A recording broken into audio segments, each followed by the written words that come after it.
pada saat beliau masuk ke Madinah, hijrah ke Madinah, beliau mengatakan ayuhan nas afsyus salam, sebarkan salam. Ya, nanti para alumni al-Islam yang akan terjun dakwah ke daerah-daerah, jangan lupa bawa itu. Ya, setiap ketemu orang salam. Kata Nabi, salim ala man ta'rif wa man la ta'rif. Berikan salam kepada yang kamu kenal maupun yang tidak kamu kenal. Hanya Nabi mengingatkan, la tabda'u ahlal kitab bisalam wa idza bada'ukum faqulu alaikum. Jangan kamu mulai pada ahli kitab Yahudi dan Nasara dengan salam, tapi kalau mereka memberikan salam katakan apa? Waalaikum. Ya. Nah, barakallahu itu kata Nabi yang disampaikan afsus salam. Yang kedua, wa at'imut ta'am.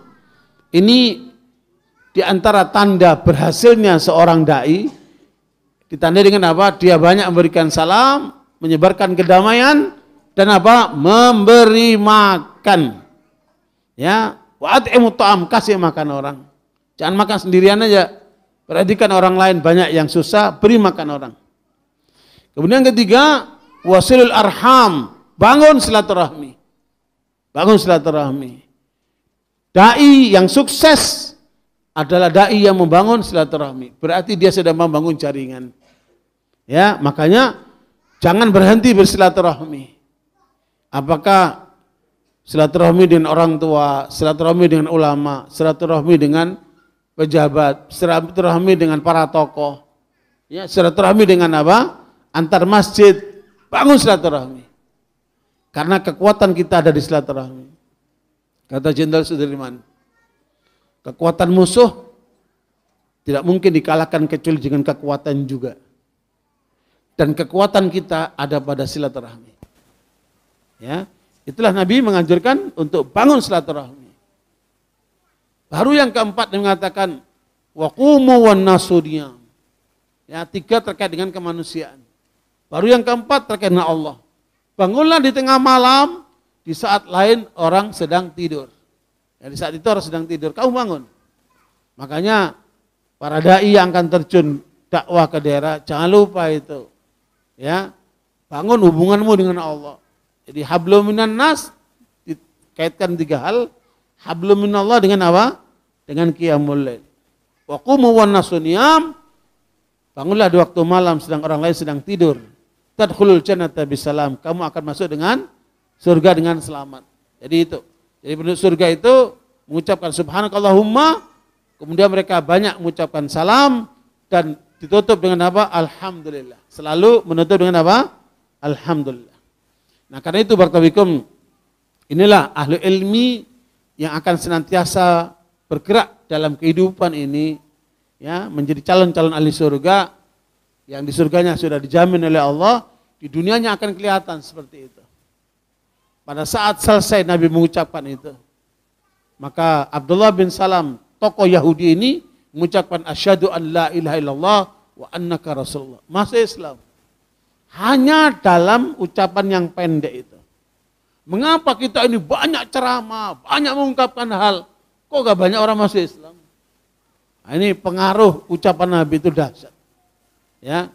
Nah, setelah itu Nabi masuk ke Madinah itu ditawari oleh banyak orang untuk nginep di rumahnya. Kata Nabi tidak. Onta ini diperintahkan, kemana dia berhenti, kami akan berhenti di situ. Setelah ketemu dengan masyarakat Madinah, onta itu bergerak menuju tanah yang kemudian oleh Nabi nantinya dibangun Masjid Nabawi. Yang orang sholat di situ nilainya 1000 kali daripada sholat di tempat lain selain Masjid Haram. Nah, itulah Nabi bangun Masjid Nabawi. Ya, sebagai apa? Tempat untuk beribadah, tempat untuk pertemuan umat Islam, tempat untuk pembinaan.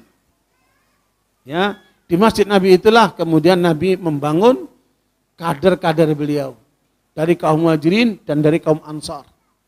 Barakallahu, setelah itu kemudian onta itu bergerak ke rumah Abu Ayyub Al-Ansari dan Nabi kemudian nginep di rumah Abu Ayyub Al-Ansari. Kemudian Nabi mengatakan kepada Abu Ayyub, kamu akan dikebumikan di bumi Romawi.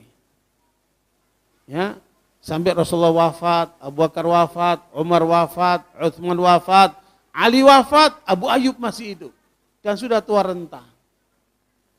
Ya, pada saat ada rombongan pasukan akan menuju ke Konstantinopel, pusat ibu kota Romawi, adanya di Istanbul, maka Abu Ayyub mengikuti pasukan itu. Kata komandan pasukan umat Islam, Abu Ayyub, kamu sudah tua, tinggallah di rumah, kami akan melanjutkan perjuangan. Kata Abu Ayyub, tidak, aku diberitahukan oleh Rasulullah SAW, aku akan dikebumikan di bumi Romawi.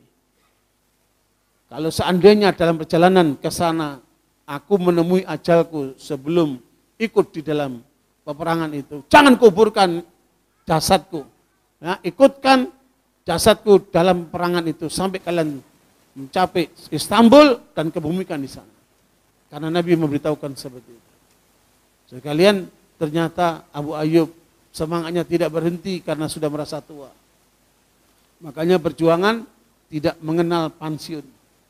Ya, perjuangan tidak mengenal pensiun. Berangkatlah Abu Ayyub dan betul beliau sakit-sakitan meninggal di tengah jalan. Sesuai dengan wasiatnya, beliau dimandikan, dikafankan, disolatkan, dibawa jenazahnya ikut perang. Sampailah ke mana? Ke Istanbul. Melihat gerakan pasukan muslim ini, intelijen Romawi menyampaikan kepada komandannya bahwa rombongan pasukan muslim itu sedang membawa jasad sahabat Nabi yang bernama Abu Ayyub Al-Ansari, minta diikutkan dalam berperangan sementara dia sudah meninggal dunia. Bergetarlah hati komandan Romawi itu. Mereka masuk ke dalam benteng-benteng mereka. Ini matinya aja minta perang, gimana hidupnya. Luar biasa itu.